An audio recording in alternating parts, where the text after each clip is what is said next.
Você já rolou o feed do seu YouTube, Instagram, TikTok, viu uma peça de crochê maravilhosa e ficou pensando, nossa, será que é possível criar essa peça? Olá, amigas e amigos crocheteiros, tudo bem? Primeira vez que eu tô aparecendo aqui no canal, né? Eu tenho um pouco de vergonha, mas eu vi esse assunto, né, em um vídeo curto da Anne Galante e queria trazer para vocês um pouco mais sobre essa questão. Então vou estar olhando um pouquinho aqui para baixo que eu vou estar lendo um pouco do que eu escrevi sobre isso, né? Eu vi um vídeo dela falando sobre vídeos que aparecem pra gente, né? Ou fotos que aparecem no Pinterest, no Instagram, no TikTok, no YouTube, de peças de crochê que são maravilhosas, que tem um caimento lindo, que tem uma movimentação maravilhosa, mas que são impossíveis de serem feitas na realidade, sabe? E qual que é a questão dessas imagens? Muitas pessoas, e aí que eu não estou entrando no mérito de a pessoa fazer isso de boa fé ou de má fé, longe disso, mas muitas pessoas utilizam desses vídeos, dessas fotos de peças impossíveis para poder gerar engajamento ali para ela no perfil dela, no canal do YouTube dela, no TikTok dela. E isso acaba gerando uma frustração muito grande, tanto no cliente, que ele vai chegar para você, vai te mostrar aquela foto de inteligência artificial e vai falar, eu quero essa peça. E como é que você vai explicar para o seu cliente, olha, essa peça ela não existe, tá? Ah, mas eu vi fulano postando, ele faz. Não, ele não faz. Essa peça ela não existe, ela não é possível de ser feita porque o crochê não vai imitar aquele movimento que a inteligência artificial criou. Não, a inteligência ela acaba criando alguns pontos que não existem, que não são possíveis de ser feitos na prática, né? Então como é que você vai explicar para o seu cliente que aquela peça não é possível de ser feita, sabe? E aí, para vocês terem ideia que tipo, não é um exagero, sabe? Se vocês fizerem esse exercício de pesquisar no Pinterest ou vocês pegarem a inteligência artificial, descrever uma peça para ela e pedir para ela montar, ela vai fazer, né? Posso deixar aqui para vocês mostrando uma peça que uma vez eu falei assim, tô sem ideia, vou escrever minha ideia aqui pra IA, pra ela mais ou menos desenhar o que eu pensei, sabe? E aí saem umas coisas muito esquisitas, uns pontos que não são possíveis de serem feitos, sabe? Então tô mostrando aqui pra vocês algumas peças que são esse tipo de exemplo, sabe? E aí, qual que é o ponto, né? O crochê ele é uma arte, ele é feito de várias formas, através de inspiração, através de ele quem tá aprendendo, fazendo ele copiando um pouco, até pegar o ritmo, até conseguir desenvolver o seu método próprio de planejar um crochê.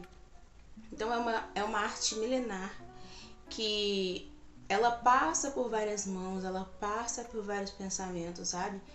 E a inteligência artificial ela não consegue reproduzir isso, ela não consegue reproduzir na prática o que a gente faz, né, o que a gente projeta, e isso é muito importante. Sem falar que o crochê, ele envolve um trabalho manual que leva muito afeto, que leva muito amor. Toda crocheteira, ela coloca muito amor ali na sua peça, né? A gente entra também naquela discussão de o crochê feito por máquina, né, que na verdade não existe, e o crochê feito à mão, as pessoas valorizarem ou não as nossas peças. Mas na realidade, o crochê ele é uma peça que exige ali um cuidado, exige um estudo da crocheteira, exige um conhecimento, existe todo um trabalho ali por trás, sabe? Mas então a gente precisa ter esse cuidado, precisa desenvolver esse olhar clínico, até pra gente não se sabotar. Porque eu já cheguei uma vez a ver um desses vídeos de IA, né, sem ter percebido que era IA e pensar, poxa, eu não sei fazer peças tão bonitas assim, eu não sei como desenvolver esse tipo de peça, só que essas peças não foram desenvolvidas por uma pessoa, foram desenvolvidas por inteligência artificial, que nem é possível ser feito na prática, sabe? Então até pra gente não ter a gente ter esse cuidado de não se sabotar, sabe? De não criar esses pensamentos negativos de que aquela peça é possível de ser feita, mas na verdade ela não é possível de ser feita. Então a gente também precisa tomar esse cuidado, sabe? Mas você tá falando que a IA é negativa? Não, não tô falando desse ponto. O que eu acho que a gente tem que começar a fazer é utilizar a inteligência artificial ao nosso favor. Usar ela como uma ferramenta de ajuda, não como uma ferramenta que vai guiar todo o seu processo. Por exemplo, como eu utilizo a inteligência artificial hoje para mim.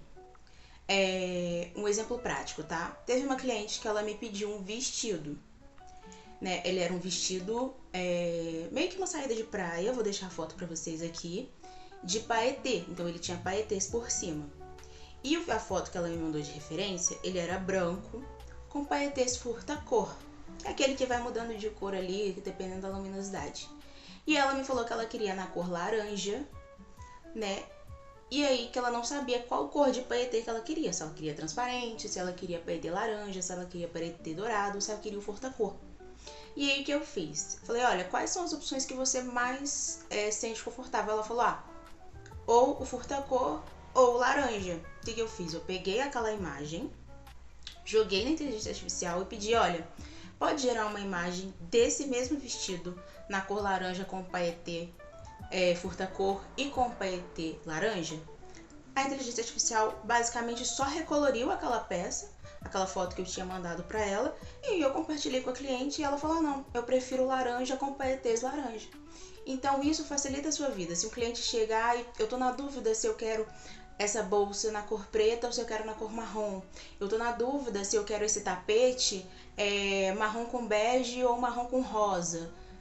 Utilizar a inteligência artificial para poder fazer esse recolorido, sabe? Criar ali as cores vai ajudar muito você e a sua cliente a decidir o que ela quer, o que prefere, o que vai fazer melhor para a estética dela. Então isso é uma sugestão. Outra sugestão para quem produz conteúdo aí pro YouTube, pro TikTok e pro Instagram é utilizar a inteligência artificial para ajudar você no texto, para criar uma legenda, para criar um roteiro de vídeo. Então isso pode ajudar bastante, né, para criar essa comunicação. Eu não sou muito boa com legenda, com texto.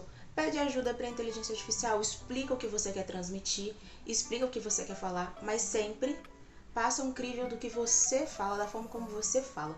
Que senão fica uma linguagem de inteligência artificial. Então você vai pegar aquele texto, você vai ler e você só vai simplesmente ali mudar, reformular para a forma como você se comunica. Então é muito importante a gente sempre dar esse crivo ali na inteligência artificial, sabe?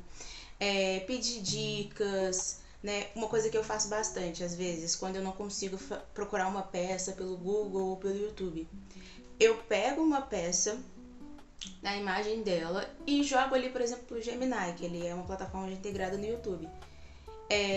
E peço para ele procurar um tutorial daquela peça, porque às vezes não tem um tutorial daquela peça em português, mas pode ser que tenha em inglês, pode ser que tenha em espanhol, pode ser que tenha em russo, e aí a gente agradece também a inteligência artificial por, às vezes, legendar esses vídeos ali, né, pro português, então ajuda também um pouquinho a gente.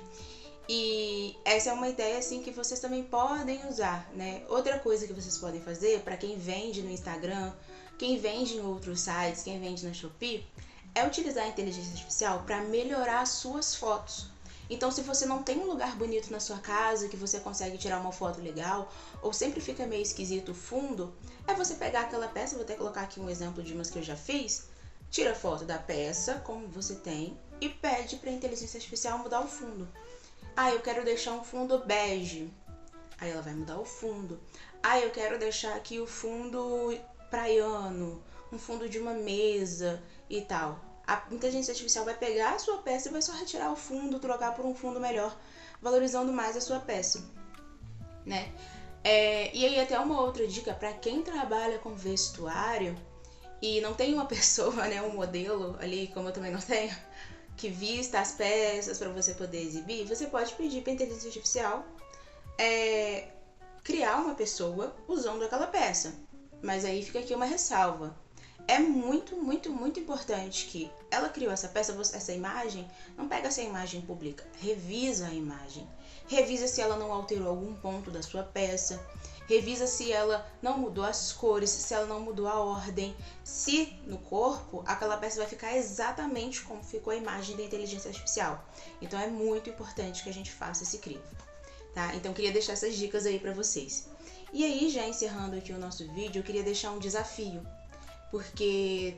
E aí eu não sei quem tá assistindo o vídeo, se são só pessoas que trabalham com crochê, ou se são pessoas que também compram peças de crochê, e se interessam por esse mundo, não só do crochê, mas do tricô, do artesanato em geral, né? Então, do macramê, do corte da costura, porque eu acredito que isso também impacta as costureiras. Então a gente fazer um exercício de treinar o nosso olhar clínico. Como é que eu treino meu olhar clínico? Uma primeira sugestão é você pesquisar um pouco sobre vídeos, dá uma olhadinha nesses vídeos que aparecem no seu feed e tipo assim, pega um vídeo, apareceu um vídeo pra mim de uma peça maravilhosa. Pausa esse vídeo e começa a reparar. Tá, essa mão aqui é da mesma pessoa que postou esse vídeo? Que às vezes, gente, um exemplo, já apareceu pra mim. A criadora é uma pessoa de pele um pouco mais clara, né? De uma pessoa branca. E aí no vídeo já é uma mão de uma pessoa latina, com a pele um pouco mais escura.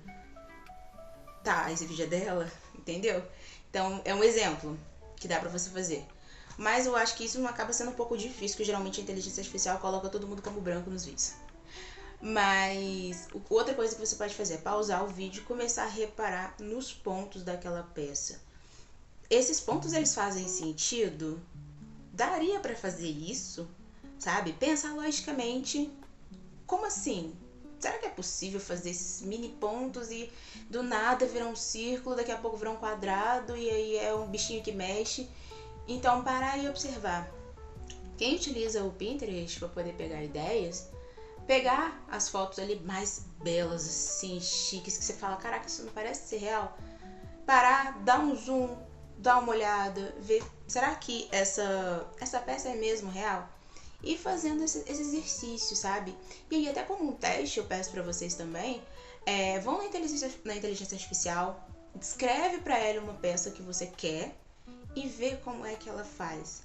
Vê os detalhes, vê como é que os pontos não fazem sentido, entendeu? É uma franja que começa no meio do nada e termina não sei aonde, sabe? É uma manga que não conecta com lugar nenhum, é um ponto que começa num lugar onde não tem ponto. Então é muito importante a gente treinar o nosso olhar clínico para saber o que fazer nas situações, pra gente não se frustrar, saber explicar pro cliente, olha, essa peça não é possível, vou te dar uma sugestão um pouco melhor. Essa peça ela não existe, ela é uma criação de inteligência artificial.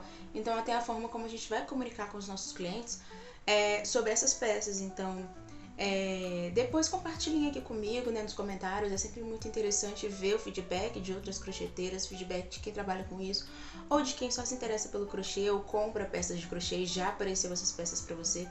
Então, compartilhem comigo aí nos comentários o que vocês acham, qual a opinião de vocês sobre isso. É sempre muito importante a gente ter essa conversa legal. Se vocês utilizam a inteligência artificial no dia a dia de vocês, como é esse uso, sabe? Poder facilitar o dia de vocês ali no crochê. E é muito legal. Depois eu vou ler os comentários, vou comentar aí com vocês também. Mas é isso, é sobre isso que eu queria falar com vocês. Então, quem ainda não me segue, se inscreve aí no canal, curte, compartilha com outras crocheteiras, com outras pessoas que você quer manter essa discussão também, tá? E é isso que eu queria falar com vocês, tá bom? Um beijo e até o próximo vídeo.